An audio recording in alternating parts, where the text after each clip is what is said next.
중국의 돈으로 세워진 범죄 제국이 하루아침에 무너졌습니다. 캄보디아를 장악했던 거대 조직은 자신들의 권력이 영원할 것이라 믿었죠. 세계 유수의 정보기관들도 그들의 네트워크를 뚫지 못했습니다. 하지만 한국이 키보드를 두드리는 순간 수십억 달러의 자산이 1초 만에 동결되었고 부패한 권력자들의 비밀이 만천하에 드러났습니다. 도대체 한국이 사용한 보이지 않는 무기의 정체가 무엇이냐는 분석이 전 세계에서 쏟아지고 있습니다. 푸놈펜에서 실종된 18명의 천재 연구원들을 구출하기 위해 대한민국이 펼친 전대미문이 작전. 총성 하나 없이 한 나라를 무릎 꿇린 에코 체인버 프로젝트의 전말을 지금 공개합니다. 호주 정보기관 분석관의 눈으로 목격한 72시간의 기록. 그 충격적인 진실이 지금 시작됩니다. 안녕하세요. 저는 에밀리 첸입니다. 호주 비밀정보국, 우리는 그것을 ASIS라고 부르는데요. 그곳에서 20년 가까이 동남아시아의 어두운 이면을 들여다보는 일을 해왔습니다. 제 부모님은 홍콩에서 호주로 이민 오신 1세대 중국계였고 덕분에 저는 광둥어, 북경어, 영어를 모국어처럼 구사하죠. 이 언어 능력이 제 커리어의 가장 큰 자산이 되었습니다. 캔버라에 있는 저희 본부 사무실은 늘 조용합니다. 하지만 그 조용함 뒤에는 세계 곳곳에서 벌어지는 수많은 사건들이 실시간으로 흘러들어오죠. 저는 주로 동남아시아의 조직범죄, 특히 인신매매와 마약 밀매 네트워크를 추적하는 팀을 이끌고 있습니다. 이 지역의 범죄 조직들은 국경을 넘나들며 활동하기 때문에 국제 공조가 필수적입니다. 2024년 10월 어느 화요일 아침이었습니다. 저는 평소처럼 커피를 마시며 동남아 각국의 정보 보고서를 검토하고 있었어요. 그때 제 보안 단말기에 빨간색 긴급 알림이 떴습니다. 캄보디아 푸놈펜에서 발생한 집단 실종 사건이었죠. 보고서를 열어보는 순간 제 손이 멈췄습니다. 실종자는 한국의 AI 반도체 연구원 18명이었습니다. 그들은 푸놈펜에서 열린 아시아 첨단 기술 컨퍼런스에 참석했다가 사라진 것이었어요. 마지막으로 목격된 시각은 전날 밤 10시 30분, 컨퍼런스 만찬이 끝나고 호텔로 돌아가기 위해 버스에 탑승한 때였습니다. 그런데 그 버스는 호텔에 도착하지 않았습니다. GPS 추적 신호는 푸놈펜 외곽 공업지대에서 끊겼고 버스는 다음 날 아침 텅 빈 채로 메콩강 근처 패창고에서 발견되었죠. 18명의 연구원들은 마치 공기 중으로 증발한 것처럼 흔적도 없이 사라져버렸습니다. 저는 즉시 이 사건의 심각성을 깨달았습니다. 이것은 단순한 납치 사건이 아니었어요. AI 반도체 기술은 현재 세계에서 가장 치열한 기술 경쟁이 벌어지는 분야입니다. 한국은 이 분야에서 미국과 중국에 이어 세계 3위권의 기술력을 보유하고 있죠. 이 연구원들의 머릿속에는 수십억 달러의 가치를 지닌 기술 정보가 들어있었습니다. 제 상관인 데이비드 국장에게서 전화가 걸려왔습니다. 그의 목소리는 평소보다 긴장되어 있었어요. 에밀리, 캔버라로 즉시 올라올 수 있나? 국가안보위원회에서 브리핑을 요청했네. 2시간 뒤, 저는 국가안보위원회 회의실에 앉아 있었습니다. 방 안에는 외교부, 국방부, 정보기관의 고위 관계자들이 모여 있었죠. 대형 스크린에는 실종된 한국 연구원들의 사진과 프로필이 떠 있었습니다. 모두 20대 후반에서 30대 초반의 젊은 과학자들이었어요. 외교부 차관이 입을 열었습니다. 한국 정부가 우리에게 정보 공유를 요청했습니다. 우리가 캄보디아 내 정보망을 통해 파악한 내용이 있다면 제공해 달라는 거죠. 저는 제가 아는 바를 설명했습니다. 캄보디아에는 최근 몇 년 사이 중국계 범죄 조직들이 급속도로 세력을 확장하고 있었어요. 특히 프린스 홀딩스라는 복합기업이 주목할 만했습니다. 겉으로는 카지노와 부동산 개발을 하는 합법적인 기업처럼 보이지만 실제로는 홍룡회라는 중국 삼합회 조직의 자금 세탁 창구였죠. 더 심각한 것은 이 조직이 캄보디아 정부 고위층과 깊은 유착관계를 맺고 있다는 점이었습니다. 캄보디아의 내무부 장관, 경찰청장, 심지어 총리의 측근들까지 프린스 홀딩스로부터 막대한 뇌물을 받고 있다는 정보를 우리는 이미 포착하고 있었어요. 만약 이 조직이 한국 연구원들을 납치했다면 캄보디아 정부는 수사에 협조하지 않을 가능성이 큽니다. 제가 조심스럽게 의견을 냈습니다. 회의실에 무거운 침묵이 흘렀습니다. 모두가 이 사건이 단순히 해결되지 않을 것임을 직감하고 있었죠. 그날 오후, 저는 캄보디아로 출발하라는 지시를 받았습니다. 공식적으로는 호주 대사관 참사관 자격으로 가지만 실제로는 현장 상황을 파악하고 한국 측과 비공식 협력 채널을 구축하는 것이 제 임무였어요. 푸놈펜행 비행기에 오르면서 저는 묘한 불안감을 느꼈습니다. 20년간 이 일을 하면서 익힌 본능이었죠. 이번 사건은 제가 지금까지 다뤄온 그 어떤 사건과도 다를 것 같았습니다. 18명의 젊은 과학자들이 어둠 속에 갇혀 있고 그들을 구하기 위해 한국 정부가 어떤 선택을 할지 아무도 예측할 수 없었으니까요. 비행기 창밖으로 석양이 지고 있었습니다. 저는 가방에서 노트북을 꺼내 캄보디아의 최신 정보 파일들을 다시 검토하기 시작했습니다. 프린스 홀딩스, 홍룡회, 캄보디아 정부의 부패 네트워크. 모든 퍼즐 조각들이 제 머릿속에서 맞춰지기 시작했지만 아직 전체 그림은 보이지 않았습니다. 푸놈펜에 도착하면 제일 먼저 한국 대사관에 연락을 취해야 했습니다. 그들이 어떤 대응을 준비하고 있는지, 그리고 이 절망적인 상황에서 어떤 돌파구를 찾을 수 있을지 함께 모색해야 했죠. 비행기가 구름 속으로 들어가자 창밖은 온통 하얗게 변했습니다. 마치 앞으로 펼쳐질 미래처럼 불투명했어요. 하지만 저는 알고 있었습니다. 이 하얀 구름 너머에는 반드시 진실이 기다리고 있다는 것을요. 푸놈펜의 공기는 무겁고 습했습니다. 공항을 빠져나오자 열대의 열기가 온몸을 감쌌죠. 저는 호텔에 짐을 풀자마자 한국 대사관으로 향했습니다. 사전에 약속된 비공식 면담이었어요. 한국 대사관은 푸놈펜 중심가의 현대적인 건물에 자리 잡고 있었습니다. 하지만 건물 안의 분위기는 전혀 평온하지 않았어요. 직원들의 얼굴에는 긴장과 피로가 역력했고 복도를 오가는 사람들의 발걸음은 모두 급했습니다. 저를 맞이한 것은 김태준 공사였습니다. 50대 중반의 그는 외교관 특유의 침착함을 유지하려 애쓰고 있었지만 그의 눈가에 드리운 그림자는 숨길 수 없었죠. 첸 참사관님, 먼 길 오시느라 수고하셨습니다. 그가 악수를 청하며 말했습니다. 솔직히 말씀드리면 지금 상황은 최악입니다. 그는 저를 안전회의실로 안내했습니다. 방 안에는 이미 몇몇 한국 대사관 직원들이 앉아 있었어요. 김 공사가 지난 48시간 동안의 상황을 설명하기 시작했습니다. 연구원들이 실종된 직후 대사가 직접 캄보디아 외무부를 방문했다고 합니다. 정중하게 협조를 요청했지만 돌아온 반응은 냉담 그 자체였대요. 캄보디아 측은 일단 조사해보겠다는 형식적인 답변만 되풀이했죠. 상황이 더 심각해진 것은 그 다음 날이었습니다. 한국 대사가 내무부 장관과의 면담을 요청했고 겉으로는 승낙했지만 실제로는 완전히 다른 그림이 펼쳐졌어요. 김 공사가 태블릿을 켜서 저에게 보여줬습니다. 거기에는 내무부 장관 집무실에서의 면담 내용이 요약되어 있었죠. 저는 그 내용을 읽으면서 분노가 치밀어 오르는 것을 느꼈습니다. 캄보디아 내무부 장관 속 나타나는 한국 대사를 거의 1시간이나 기다리게 만들었다고 합니다. 그리고 마침내 집무실로 들어온 대사를 맞이한 것은 그의 오만한 태도였죠. 대사님, 너무 걱정하지 마십시오. 장관은 느긋하게 말했답니다. 젊은 사람들이니 잠시 푸놈펜의 밤 문화를 즐기러 갔을 수도 있지 않겠습니까? 이곳의 밤은 생각보다 매력적입니다.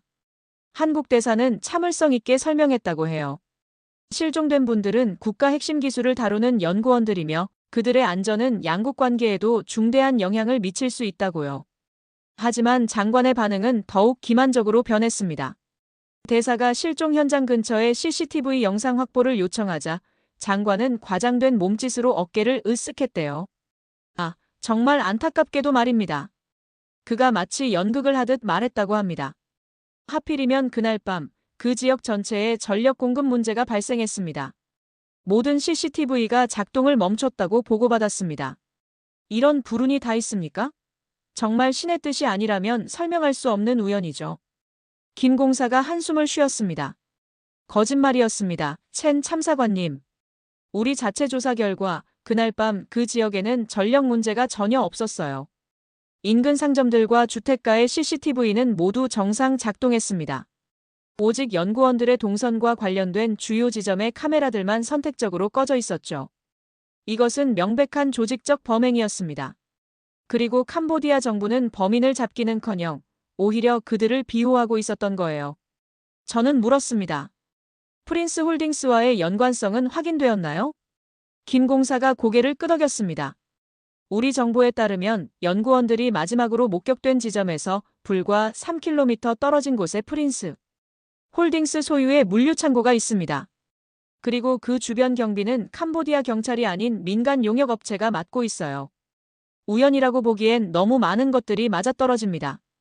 그때 회의실 문이 열리며 한 젊은 직원이 급히 들어왔습니다. 공사님, 방금 캄보디아 국영 TV에서 긴급 뉴스가 나왔습니다. 우리는 모두 회의실 벽면에 대형 화면을 켰습니다.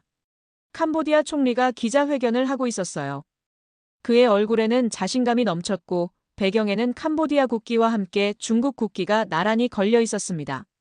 통역을 통해 들려온 그의 발언은 충격적이었습니다. 몇몇 외국인들의 개인적인 일탈 문제로 우리 캄보디아와 위대한 친구 중국의 관계를 훼손하려는 시도가 있는 것 같아 매우 유감스럽습니다. 총리가 카메라를 응시하며 말했습니다. 한국 정부는 우리에게 무리한 요구를 할 것이 아니라 자국민들이 해외에서 적절히 행동하도록 교육부터 제대로 시켜야 할 것입니다. 회의실이 얼어붙었습니다. 이것은 외교적 결례를 넘어선 모욕이었어요. 한 국가가 공식 석상에서 다른 국가를 이렇게 대놓고 비하하는 것은 거의 선전포고나 다름없었죠. 총리는 계속해서 말했습니다. 어려울 때 도와주는 친구가 진짜 친구입니다.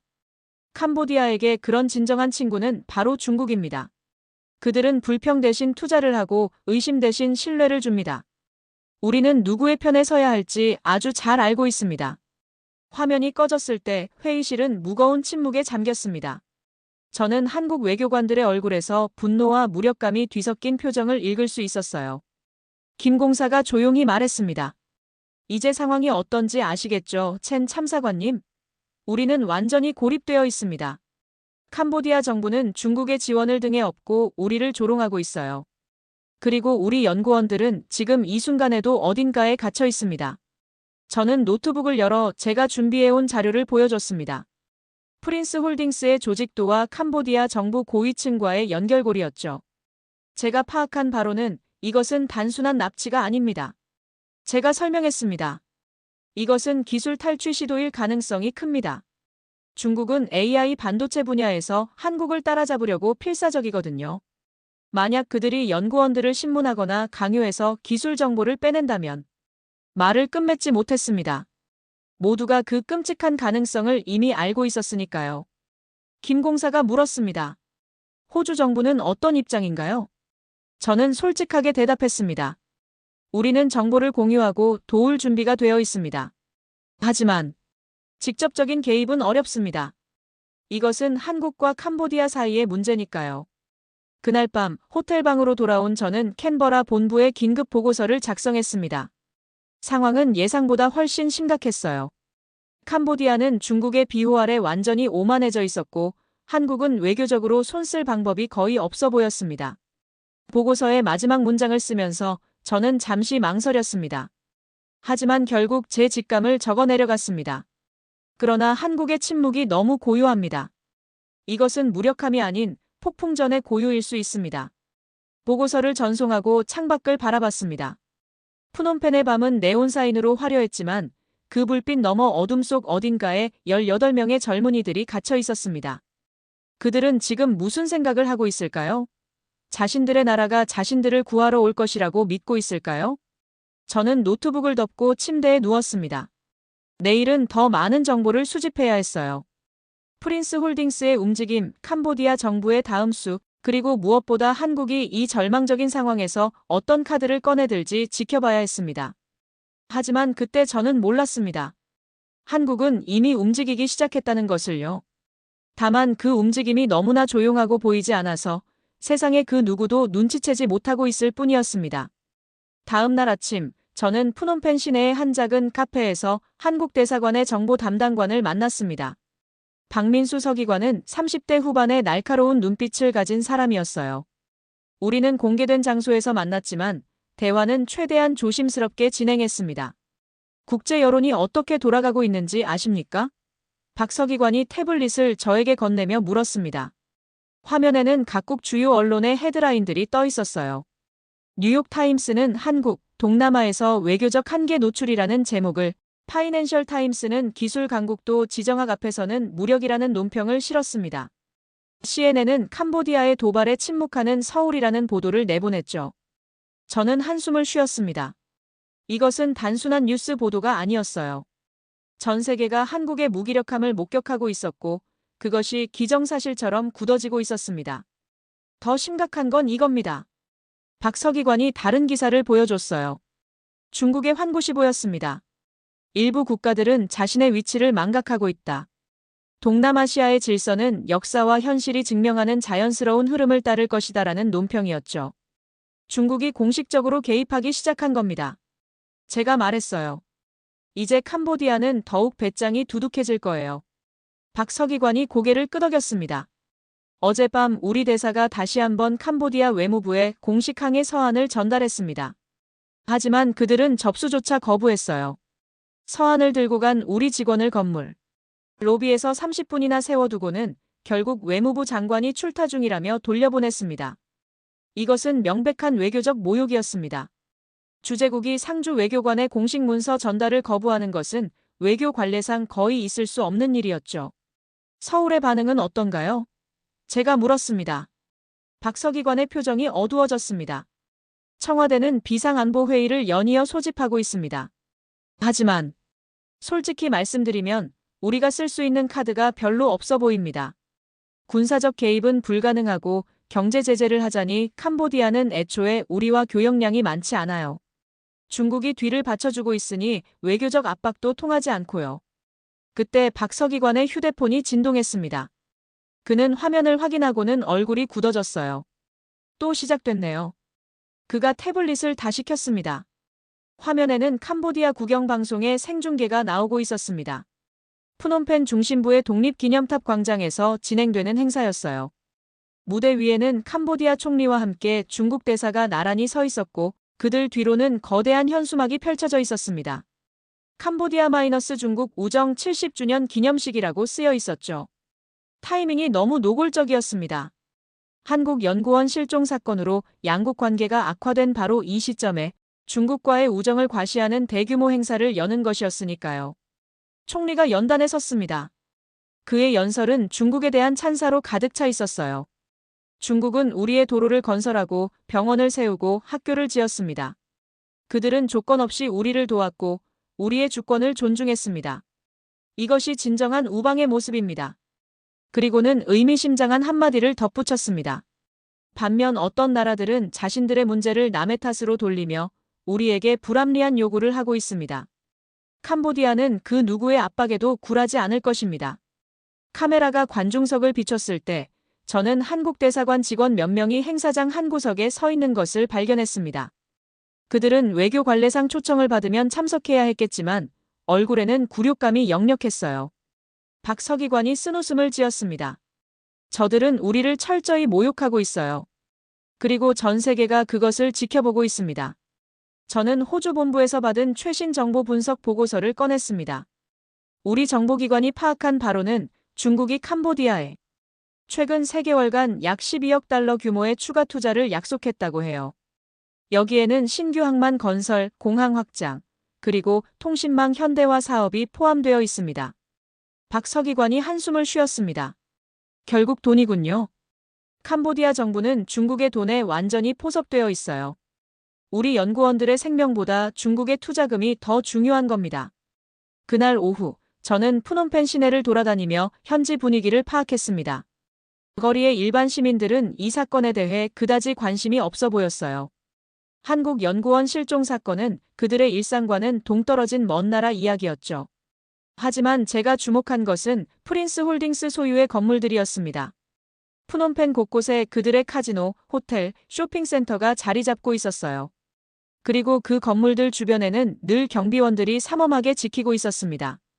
저는 한 카지노 앞을 지나다가 흥미로운 광경을 목격했습니다. 검은색 고급 세단 여러 대가 건물 뒷문으로 들어가고 있었어요. 차량 번호판을 확인해보니 캄보디아 정부 공용 차량들이었습니다. 사진을 몇 장 찍어 박 서기관에게 전송했습니다. 몇 분 후 그에게서 답장이 왔어요. 저 건물 지하에 비밀 회의실이 있다는 정보를 입수했습니다.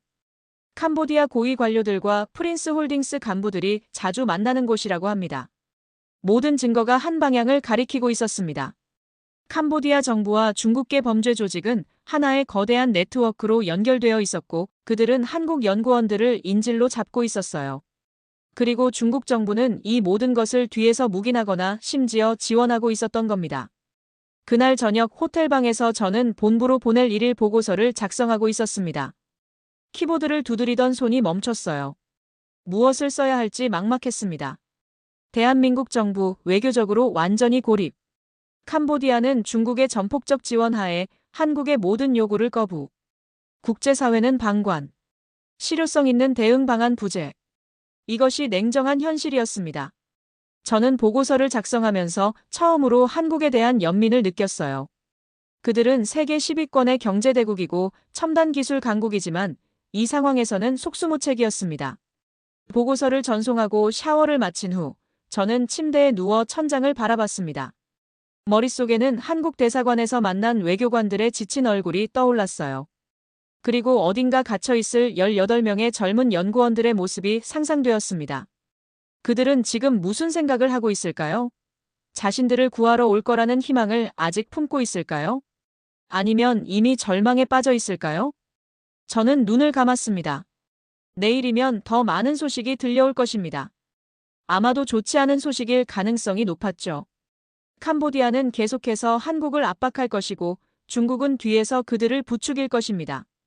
그리고 한국은 무엇을 할 수 있을까요? 그때 저는 몰랐습니다. 바로 그 순간 서울의 한 지하 벙커에서는 세상이 한 번도 본 적 없는 종류의 작전이 조용히 시작되고 있었다는 것을요. 그것은 총성도 폭발도 군대의 행진도 없는 전쟁이었습니다. 하지만 그 전쟁이 가져올 결과는 그 어떤 물리적 전쟁보다도 더 파괴적이고 결정적일 것이었습니다.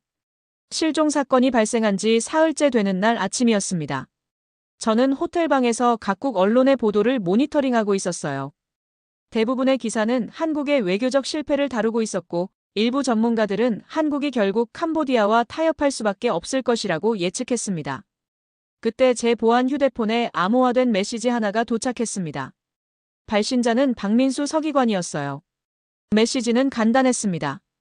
긴급. 대사관으로 즉시 오십시오. 비공식 채널. 저는 서둘러 옷을 챙겨 입고 택시를 잡았습니다. 평소보다 교통이 더 혼잡했어요. 푸놈펜 시내 곳곳에서 경찰차와 군용 차량들이 눈에 띄었습니다.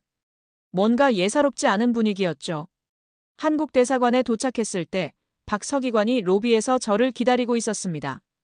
그의 얼굴에는 긴장과 함께 묘한 흥분이 섞여 있었어요. 그는 저를 안전회의실로 안내했습니다. 방 안에는 김태준 공사와 몇몇 직원들이 모여 있었고 모두 대형 스크린을 응시하고 있었죠. 무슨 일입니까? 제가 물었습니다. 김 공사가 저를 돌아보며 말했습니다.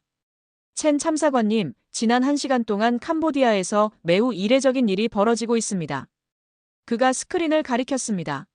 화면에는 캄보디아의 주요 은행들 웹사이트가 떠 있었는데 모두 접속 불가 상태였어요. 시스템 점검 중이라는 메시지만 표시되고 있었습니다. 처음에는 단순한 기술적 문제라고 생각했습니다. 박 서기관이 설명했습니다. 하지만 계속 관찰해보니 이건 평범한 장애가 아니에요. 그가 다른 화면을 띄웠습니다. 캄보디아 중앙은행의 내부 전산망 상태를 보여주는 모니터링 시스템이었어요. 어떻게 이런 정보에 접근했는지는 묻지 않았습니다. 중요한 것은 화면에 표시된 내용이었죠. 캄보디아의 모든 주요 금융기관이 동시에 전산망 마비 상태에 빠진 것이었습니다.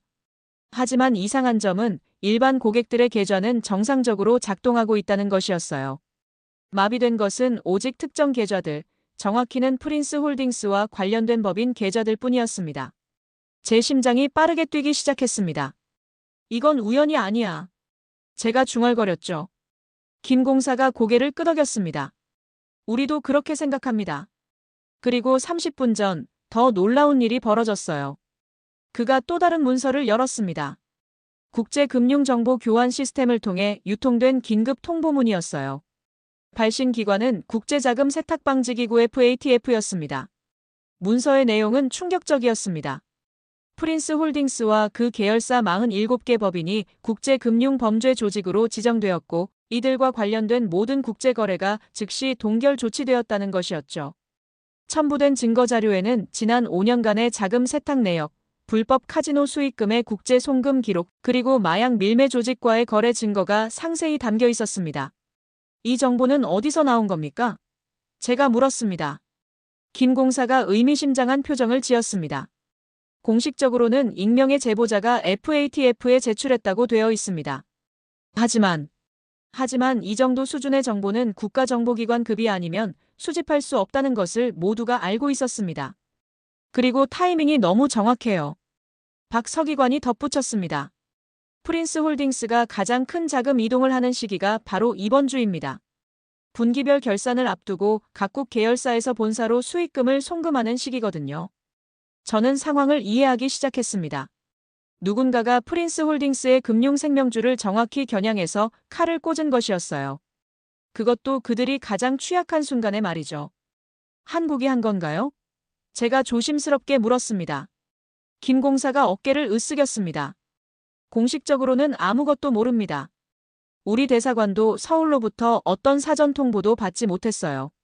하지만 그때 박 서기관의 휴대폰이 울렸습니다. 그는 전화를 받고는 얼굴이 굳어졌어요.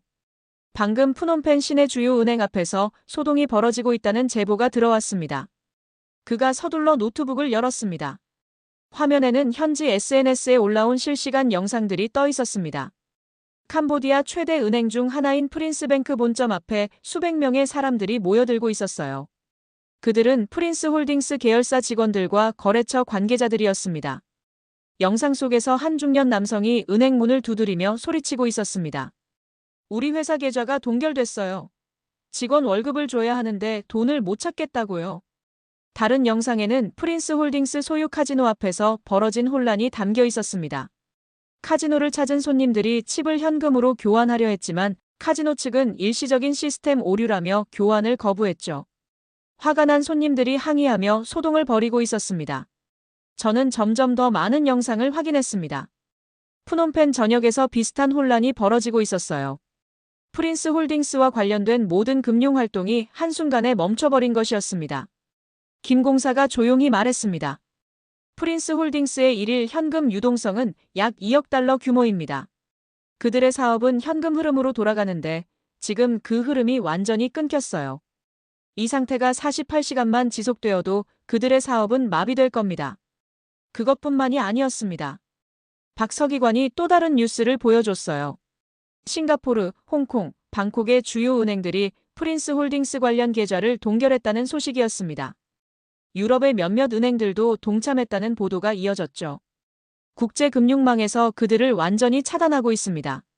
제가 분석했습니다. 이건 단순한 제재가 아니에요. 조직의 심장을 겨냥한 정밀 타격입니다. 그때 김 공사의 휴대폰이 울렸습니다. 그는 전화를 받고는 짧은 대화를 나눈 후 우리를 돌아봤습니다. 방금 서울 본부에서 연락이 왔습니다. 그가 말했습니다. 청와대 대변인이 30분 후 긴급 브리핑을 한다고 합니다. 우리는 모두 스크린 앞에 모였습니다. 정각 오전 11시 청와대 브리핑룸에 대변인이 나타났어요. 그의 표정은 평온했지만 목소리에는 단단한 결의가 담겨 있었습니다. 대한민국 정부는 캄보디아에서 실종된 우리 국민들의 안전한 귀환을 위해 모든 수단을 동원할 것입니다. 대변인이 말했습니다. 우리는 이번 사건이 단순한 실종이 아닌 조직적인 범죄 행위임을 확인했습니다. 관련된 모든 개인과 조직은 반드시 책임을 지게 될 것입니다. 그의 발언은 짧았지만 강력했습니다. 그리고 그가 마지막으로 한 말이 가장 인상적이었어요. 대한민국은 절대 자국민을 포기하지 않습니다. 우리는 조용하지만 결코 무력하지 않습니다. 브리핑이 끝났을 때 회의실은 침묵에 잠겼습니다. 저는 그제야 깨달았습니다. 한국은 처음부터 움직이고 있었던 것입니다. 다만 그 움직임이 너무나 조용하고 보이지 않아서 세상이 눈치채지 못했을 뿐이었죠. 김 공사가 저를 돌아보며 물었습니다. 첸 참사관님, 호주 정부는 이 상황을 어떻게 보고 있습니까? 저는 솔직하게 대답했습니다. 솔직히 저희도 놀랐습니다. 한국이 이런 능력을 가지고 있었다는 것은 상상하지 못했어요. 박 서기관이 창밖을 바라보며 말했습니다. 이제 시작일 뿐입니다. 프린스홀딩스와 캄보디아 정부는 곧 더 큰 압박을 느끼게 될 겁니다. 저는 호텔로 돌아가 긴급 보고서를 작성했습니다. 이전 보고서의 내용을 전면 수정해야 했어요. 한국은 외교적으로 고립된 것이 아니었습니다. 그들은 전혀 다른 전장에서 전혀 다른 무기로 싸우고 있었던 것입니다. 보고서의 마지막 문장을 쓰면서 저는 잠시 멈췄습니다. 그리고 이렇게 적었습니다. 대한민국은 21세기형 전쟁을 시작했습니다. 이것은 총성 없는 전쟁이지만 그 파괴력은 어떤 물리적 공격보다 강력할 수 있습니다. 그날 밤 푸놈펜의 하늘에는 먹구름이 끼기 시작했습니다.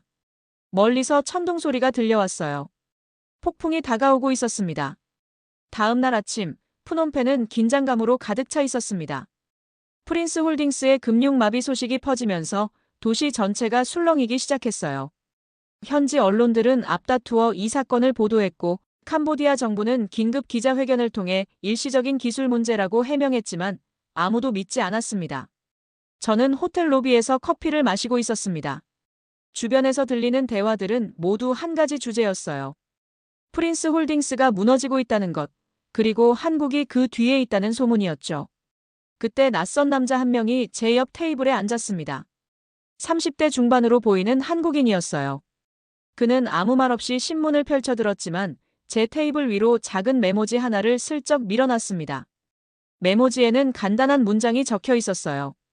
오후 3시 독립기념탑 공원 북쪽 벤치. 저는 고개를 끄덕였고 그 남자는 신문을 접고 조용히 자리를 떴습니다. 정확히 오후 3시 저는 독립기념탑 공원에 도착했습니다.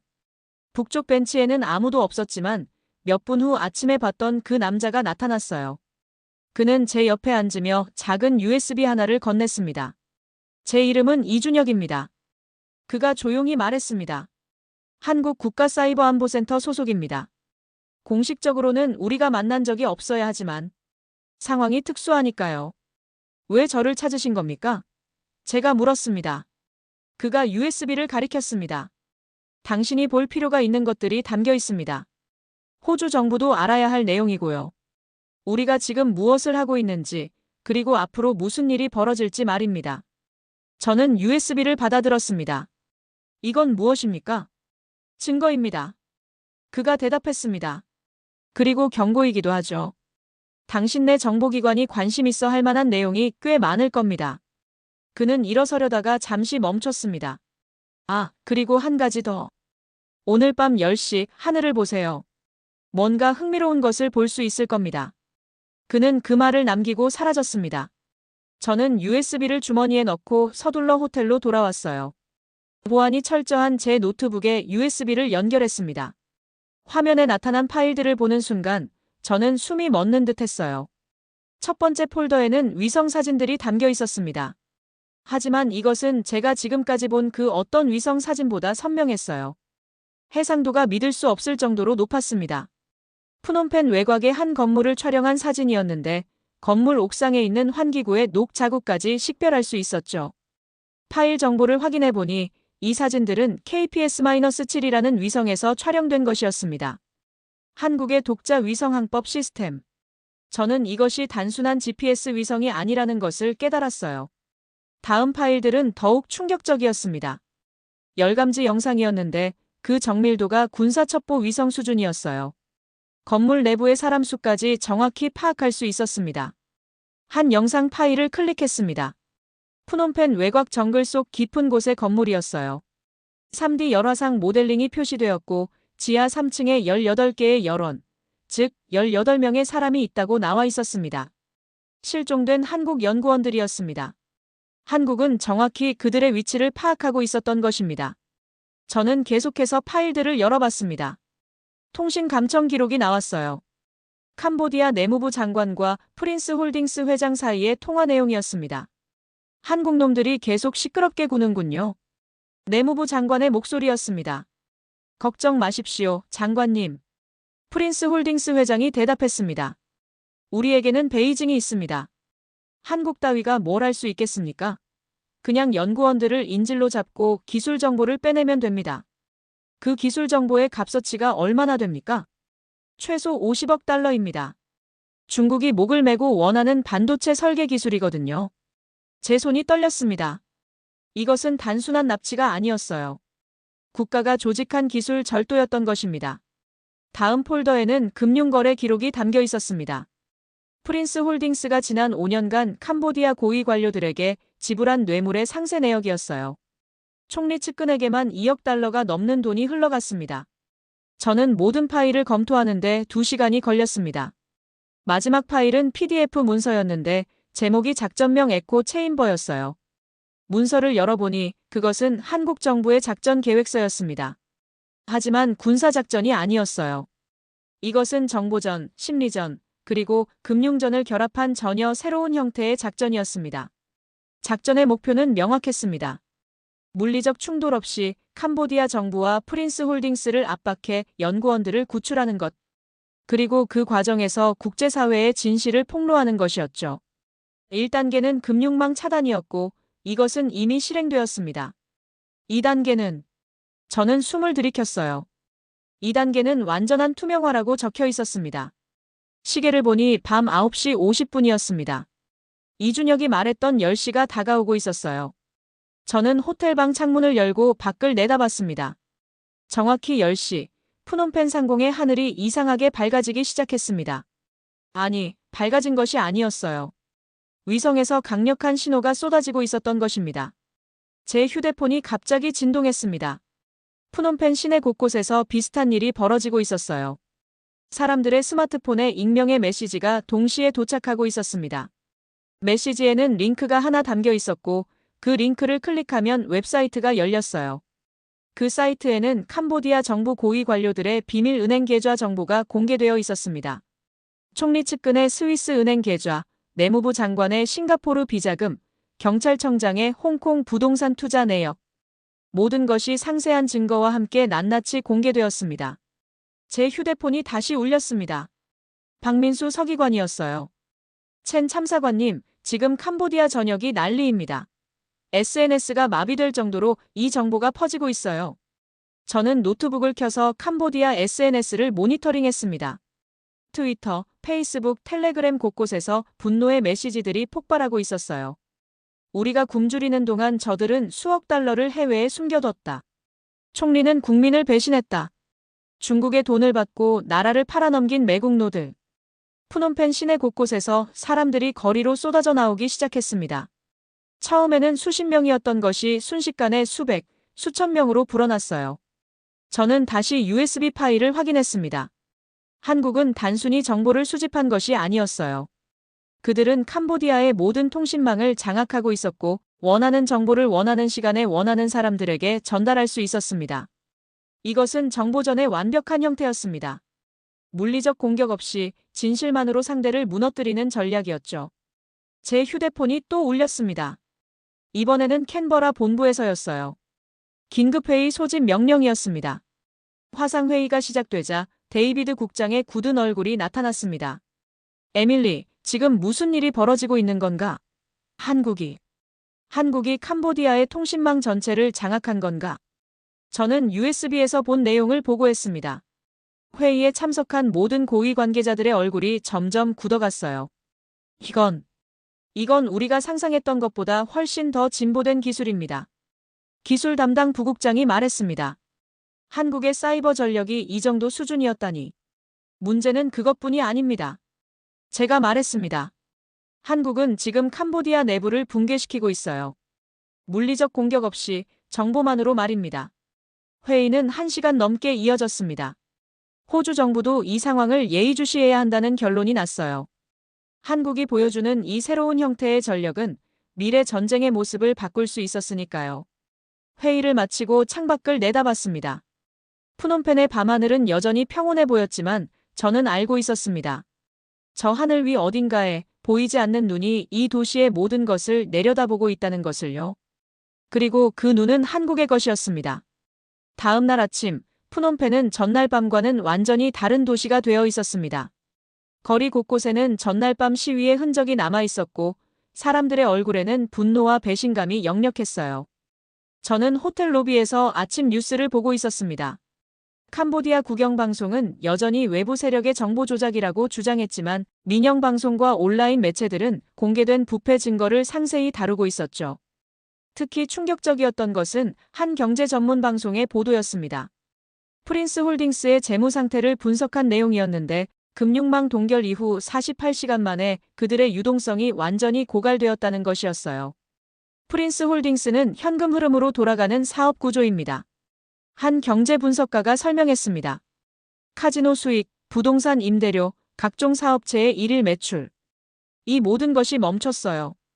그들은 직원 월급도 지급하지 못하고 있습니다. 제 휴대폰이 울렸습니다. 박민수 서기관이었어요. 첸 참사관님, 긴급 상황입니다. 대사관으로 오시겠습니까? 30분 후, 저는 한국 대사관 안전회의실에 있었습니다. 대형 스크린에는 프놈펜 시내 곳곳에 실시간 영상이 떠 있었어요. 프린스 홀딩스 본사 앞에는 수백 명의 직원들이 모여 있었습니다. 그들은 밀린 월급을 달라고 항의하고 있었죠. 경비원들이 건물 입구를 막고 있었지만 군중의 압력에 밀려 점점 후퇴하고 있었어요. 다른 화면에는 프린스뱅크 지점들의 모습이 나왔습니다. 은행 앞에는 긴 줄이 늘어서 있었고 사람들은 자신들의 예금을 인출하려고 필사적이었어요. 김태준 공사가 설명했습니다. 프린스 홀딩스 계열사만 마비된 것이 아닙니다. 그들과 거래하던 수백 개의 중소기업들도 연쇄적으로 타격을 받고 있어요. 캄보디아 경제 전체가 흔들리기 시작했습니다. 이것은 한국이 의도한 건가요? 제가 물었습니다. 김 공사가 고개를 저었습니다. 한국은 범죄 조직의 자금줄만 겨냥했습니다. 하지만 프린스 홀딩스가 캄보디아 경제에 너무 깊이 뿌리내리고 있었어요. 그들이 무너지니 모든 것이 함께 흔들리는 겁니다. 박 서기관이 새로운 정보를 가져왔습니다. 방금 들어온 소식인데요. 프린스 홀딩스 회장이 출국을 시도했다가 공항에서 저지됐답니다. 화면에 공항 출국장의 영상이 떴습니다. 프린스 홀딩스의 천 회장이 경호원들에게 둘러싸여 VIP 게이트로 향하고 있었어요. 하지만 입국 관리소 직원들이 그의 앞을 막아섰습니다. 출국 금지 명단에 올라 있습니다. 직원이 말했습니다. 무슨 소리야? 나를 아는가? 천 회장이 소리쳤습니다. 내가 누군지 모르고 하는 짓인가? 알고 있습니다, 회장님. 직원이 차갑게 대답했습니다. 하지만 규정은 규정입니다. 천 회장은 분노했지만 어쩔 수 없었어요. 그는 경호원들과 함께 공항을 빠져나왔지만 출구에는 이미 수십 명의 기자들이 기다리고 있었습니다. 회장님, 직원들 월급은 언제 주실 겁니까? 중국 정부와의 관계가 사실입니까? 한국 연구원 납치에 관여했다는 의혹에 대해 해명하시죠. 천 회장은 아무 대답도 하지 않고 차에 올라탔습니다. 하지만 그의 얼굴에는 공포가 역력했어요. 김 공사가 말했습니다. 쥐가 배에서 도망치려고 하고 있습니다. 천 회장만이 아니에요. 프린스 홀딩스 고위 간부 12명이 지난 24시간 동안 출국을 시도했습니다. 모두 저지됐고요. 왜 캄보디아 정부가 그들의 출국을 막는 겁니까? 제가 물었습니다. 박 서기관이 쓴웃음을 지었습니다. 희생양이 필요하니까요. 부패 스캔들로 국민들이 들끓고 있는데 정부로서는 누군가에게 책임을 떠넘겨야 합니다. 프린스 홀딩스가 그 역할을 하게 된 거죠. 이것은 한국이 노린 효과였습니다. 캄보디아 정부와 프린스 홀딩스를 서로 대립하게 만들어 그들의 동맹을 무너뜨리는 것이었어요. 그때 화면에 새로운 영상이 나타났습니다. 캄보디아 총리 관저였어요. 관저 정문 앞에도 시위대가 모여들기 시작했습니다. 부패 총리 물러나라. 국민을 배신한 매국노. 함성이 점점 커지고 있었습니다. 경찰이 출동했지만 그들조차 적극적으로 시위를 막지 않았어요. 경찰관들도 캄보디아 국민이었고 공개된 부패 증거를 보고 분노했으니까요. 김 공사의 휴대폰이 울렸습니다. 그는 짧은 통화를 마치고 우리를 돌아봤어요. 방금 정보가 들어왔습니다. 캄보디아 군부 내에서도 균열이 생기고 있다고 합니다. 일부 젊은 장교들이 총리 퇴진을 요구하는 청원서를 돌리고 있대요. 이것은 단순한 시위가 아니었습니다. 캄보디아의 권력 구조 전체가 흔들리고 있었어요. 저는 노트북을 열어 국제 언론의 반응을 확인했습니다. 뉴욕타임스는 캄보디아, 부패 스캔들로 정치 위기라는 헤드라인을, BBC는 한국의 조용한 반격, 캄보디아 정부 궁지에라는 분석 기사를 실었습니다. 특히 흥미로웠던 것은 중국 언론의 반응이었어요. 그들은 놀랍게도 거의 침묵하고 있었습니다. 환구시보조차 짧은 논평 하나만 실었을 뿐이었죠. 각국은 내정 문제를 스스로 해결해야 한다. 이것은 사실상 캄보디아를 버리겠다는 선언이나 다름없었습니다. 중국은 프린스 홀딩스와의 연결고리가 노출될 것을 두려워하고 있었어요. 박 서기관이 새로운 보고서를 보여줬습니다. 우리 정보망에 따르면 캄보디아 총리가 오늘 오후 긴급 강요 회의를 소집했다고 합니다. 대응 방안을 논의하려는 것 같아요. 하지만 무슨 대응을 할 수 있겠습니까? 제가 물었습니다. 이미 진실은 모두 공개됐고 국민들은 분노하고 있습니다. 김 공사가 심각한 표정으로 말했습니다. 그래서 더 위험합니다. 궁지에 몰린 쥐가 가장 사납다고 하지 않습니까? 총리가 어떤 선택을 할지 예측할 수 없어요. 그날 오후, 저는 푸놈펜 시내를 직접 돌아다녔습니다. 거리의 분위기는 긴장감으로 가득했어요. 상점들은 일찍 문을 닫았고 사람들은 급히 집으로 돌아가고 있었습니다. 프린스 홀딩스 소유의 한 카지노 앞을 지나갈 때 저는 놀라운 광경을 목격했습니다. 건물 입구에 영업 종료라는 팻말이 붙어 있었고 내부는 텅 비어 있었어요. 불과 일주일 전까지만 해도 24시간 화려하게 영업하던 곳이었는데 말이죠. 한 경비원이 건물 밖에서 담배를 피우고 있었습니다. 저는 그에게 다가가 물었어요. 무슨 일이 있었나요? 경비원이 쓴웃음을 지었습니다. 월급을 3개월째 못 받았어요. 더 이상 일할 이유가 없죠. 다들 그만뒀습니다. 회사는 뭐라고 합니까? 회사요? 그가 비웃었습니다. 회사는 이미 없는 거나 마찬가지예요. 간부들은 도망칠 궁리만 하고 있고요. 호텔로 돌아오는 길에 저는 캄보디아의 미래를 생각했습니다. 프린스 홀딩스라는 거대한 조직이 무너지면서 수많은 무고한 사람들도 피해를 입고 있었어요. 하지만 이것은 어쩔 수 없는 과정이었습니다. 부패한 시스템을 무너뜨리려면 그 시스템에 기생하던 모든 것들이 함께 흔들릴 수밖에 없었으니까요. 그날 밤 저는 캔버라 본부에 상세한 보고서를 전송했습니다. 캄보디아는 내부로부터 붕괴하고 있습니다. 한국은 단 한 발의 총알도 쓰지 않았지만 그 효과는 어떤 군사 공격보다 강력합니다. 이것은 21세기 전쟁의 새로운 모델입니다. 보고서를 보내고 잠자리에 들었지만 잠은 쉽게 오지 않았습니다. 내일이면 더 큰 변화가 일어날 것 같았어요. 캄보디아 정부는 선택의 기로에 서 있었고 그들의 결정이 이 사태의 향방을 결정할 것이었습니다. 그리고 어딘가 갇혀있을 18명의 한국 연구원들. 그들은 지금 무슨 생각을 하고 있을까요? 구출의 날이 가까워지고 있다는 것을 느끼고 있을까요? 창밖으로 푸놈펜의 밤이 보였습니다. 도시는 조용해 보였지만 저는 알고 있었습니다. 이것은 폭풍 전의 고요일 뿐이라는 것을요. 실종 사건이 발생한 지 정확히 일주일째 되는 날 국제연합안전보장이사회에 긴급회의 소집 요청이 들어왔습니다. 요청국은 대한민국이었어요. 저는 뉴욕행 비행기에 올랐습니다. 호주 정부는 저를 안보리 회의 참관단으로 파견했습니다. 이 역사적인 순간을 직접 목격하라는 지시였죠. 뉴욕에 도착한 다음 날 아침 UN 본부 건물은 긴장감으로 가득 차 있었습니다. 각국 대표단과 수백 명의 기자들이 모여들었어요. 무슨 일이 벌어질지 모두가 궁금해하고 있었습니다. 안보리 회의장은 반원형으로 설계된 웅장한 공간이었습니다. 15개 이사국 대표들이 자리에 앉았고 참관석에는 각국 외교관들과 언론인들이 빼곡히 들어차 있었어요. 의장이 회의를 시작했습니다. 대한민국 정부가 요청한 긴급회의를 개최하겠습니다. 캄보디아에서 발생한 자국민 납치 사건에 관한 안건입니다. 한국 대사가 연단에 섰습니다. 그는 50대 중반의 차분한 인상을 가진 외교관이었어요. 그의 손에는 두꺼운 서류 뭉치가 들려 있었습니다. 의장님, 그리고 각국 대표 여러분. 그가 침착하게 입을 열었습니다. 오늘 저는 한 주권 국가가 다른 주권 국가의 국민을 조직적으로 납치하고 국제범죄 조직과 결탁해 국가 핵심 기술을 강탈하려 한 사건에 대해 말씀드리고자 합니다. 회의장이 조용해졌습니다. 모두가 그의 다음 말을 기다리고 있었어요. 일주일 전 푸놈펜에서 열린 기술 컨퍼런스에 참석했던 우리 국민 18명이 실종되었습니다. 한국 대사가 계속 말했습니다. 그들은 단순한 관광객이 아니었습니다. 대한민국의 미래를 책임질 AI 반도체 연구원들이었습니다. 그가 손짓하자 회의장 벽면의 거대한 스크린에 연구원들의 사진이 떴습니다. 젊고 밝은 얼굴들이었어요. 우리는 캄보디아 정부의 협조를 요청했습니다.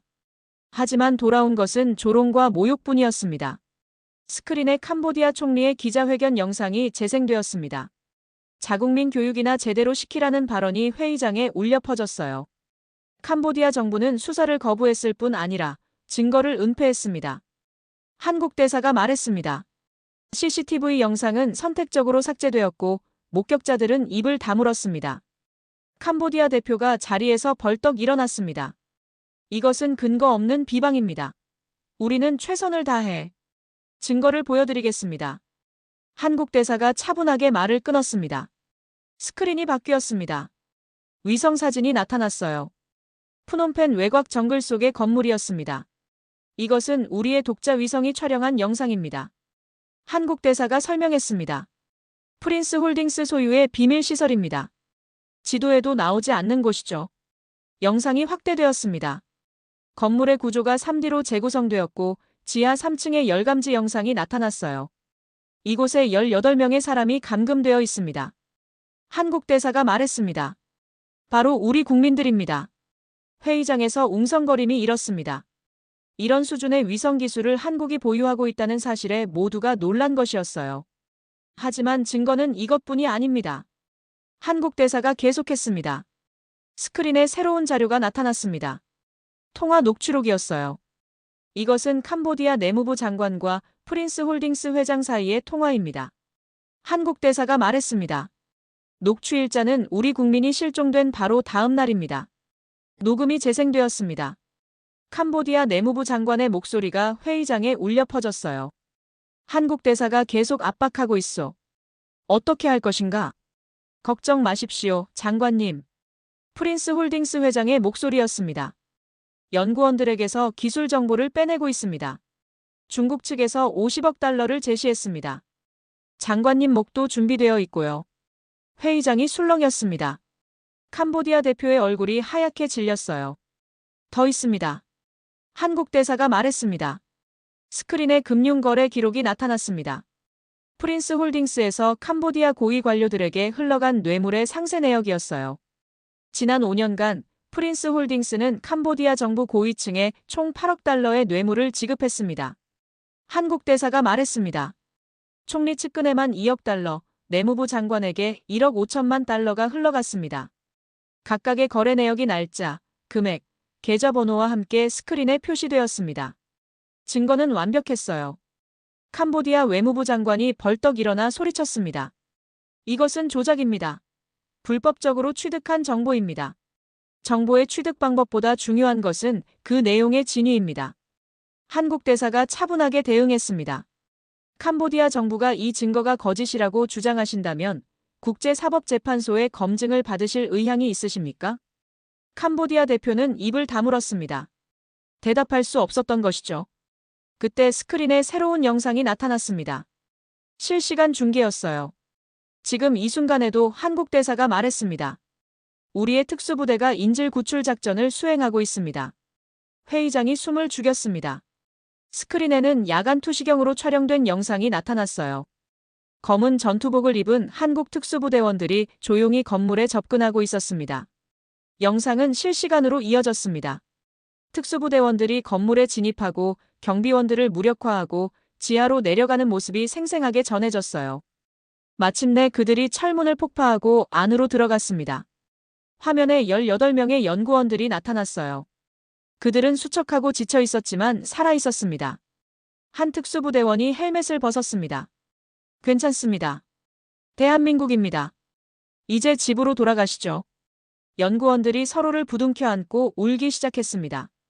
그 모습을 본 회의장의 많은 사람들이 눈시울을 붉혔어요. 영상이 끝나자 한국 대사가 다시 입을 열었습니다. 존경하는 의장님, 그리고 각국 대표 여러분. 그의 목소리는 여전히 차분했지만 그 안에는 강철 같은 결의가 담겨 있었습니다. 우리는 주권 국가를 공격한 적이 없습니다. 우리는 한 주권 국가가 보호하기를 포기하고 오히려 비호했던 범죄 조직으로부터 우리 국민을 구출했을 뿐입니다. 우리는 금융 위기를 일으키지 않았습니다.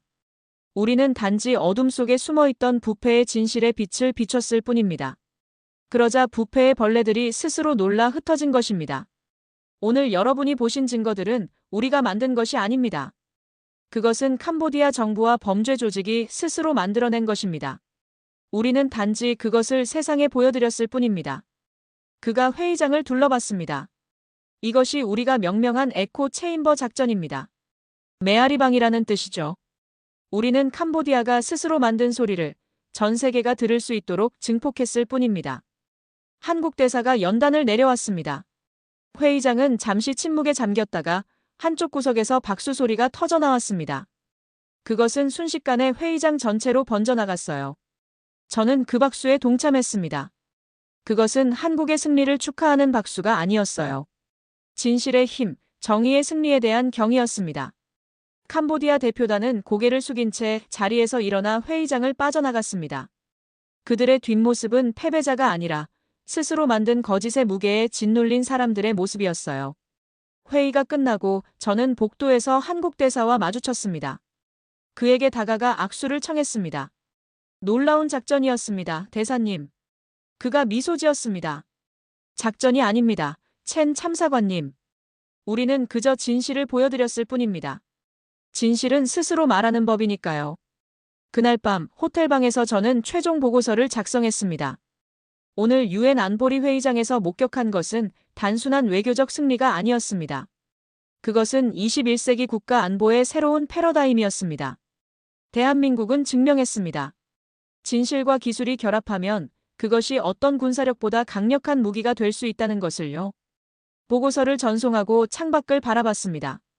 뉴욕의 밤하늘에는 별이 빛나고 있었어요. 그리고 저는 알고 있었습니다. 저 하늘 어딘가에 한국의 위성이 조용히 지구를 돌고 있다는 것을요. 세상은 변하고 있었습니다. 그리고 그 변화를 이끄는 것은 조용하지만 결코 무력하지 않은 한 나라였습니다.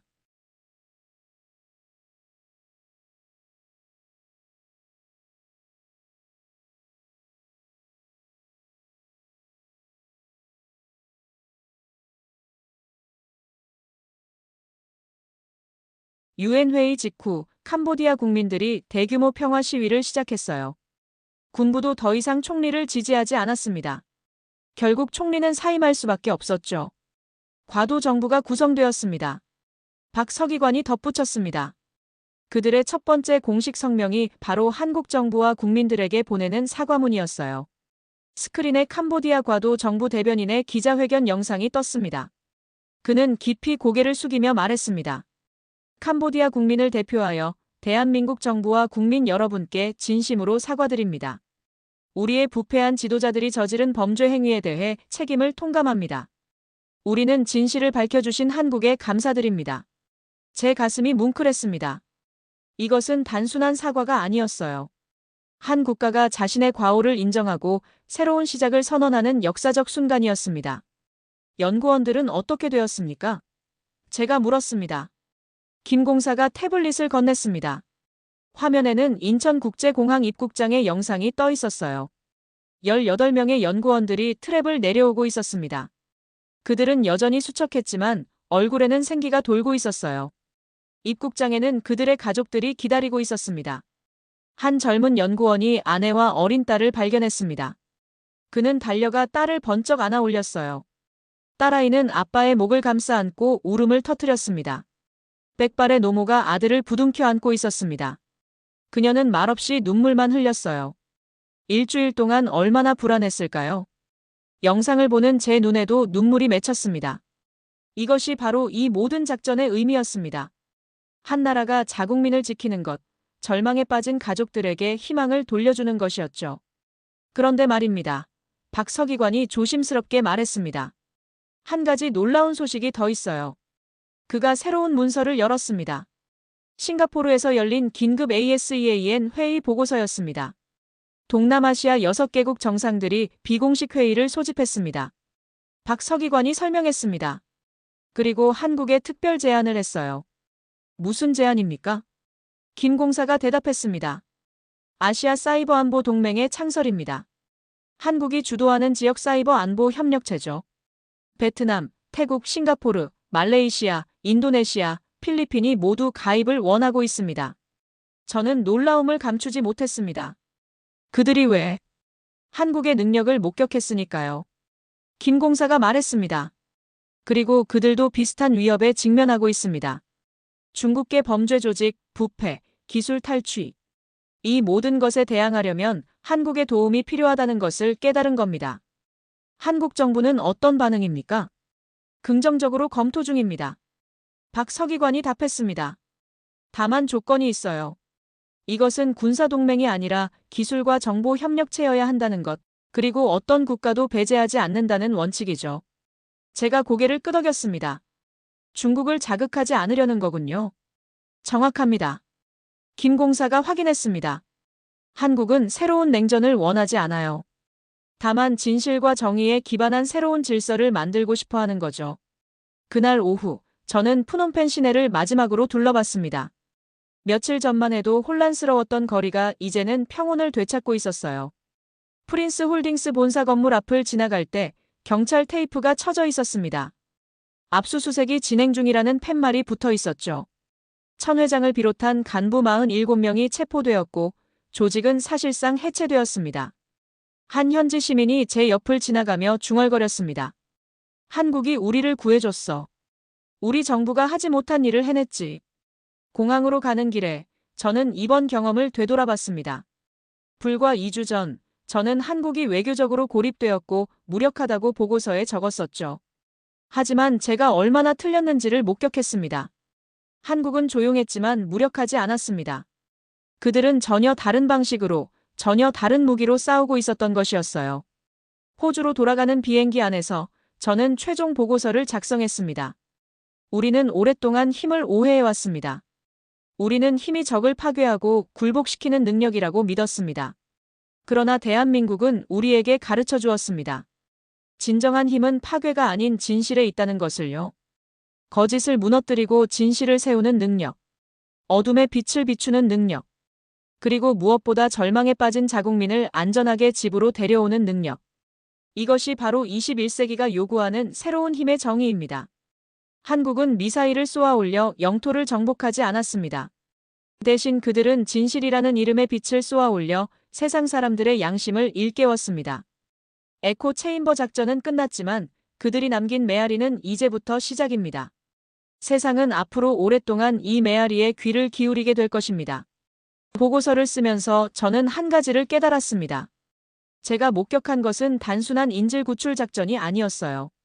그것은 국제 질서가 재편되는 역사적 순간이었습니다. 며칠 후, 저는 캔버라 본부에서 브리핑을 했습니다. 국가안보위원회 위원들이 모두 참석했어요. 한국의 기술 수준이 이 정도였다니. 한 위원이 감탄했습니다. 우리는 그들을 과소평가하고 있었습니다. 문제는 기술만이 아닙니다. 제가 말했습니다. 중요한 것은 그들이 그 기술을 어떻게 사용했느냐입니다.